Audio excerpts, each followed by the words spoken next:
मित्रांनो, MPSC crack या चॅनलमध्ये आपलं स्वागत आहे. आज स्पर्धा परीक्षा करणाऱ्या विद्यार्थ्यांची अवस्था ना तळ्यात ना मळ्यात अशी झाली आहे.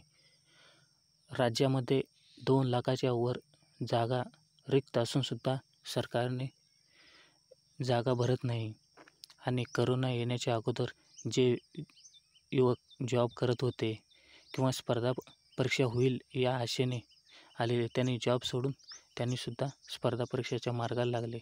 पण आता करोनाच्या अवस्थेमध्ये सरकारने जे जाहिरात अगोदर डिक्लेअर केले ते सुद्धा परीक्षा पुढे ढकलण्यात आले.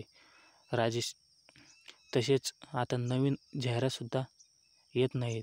त्यामुळे युवकांची अवस्था ना तळ्यात ना मळ्यात अशी झाली आहे. जर राज्यामध्ये 2 लाखाच्या वर जर जागा रिक्त असेल तर सरकारने लवकरात लवकर ते भरून काढावे. तसेच करोनाच्या काळामध्ये बेरोजगारीचे प्रमाणसुद्धा वाढलेलं आहे. त्यामुळे सरकारने याच्यावर योग्य ते निर्णय घ्यावा. धन्यवाद मित्रांनो.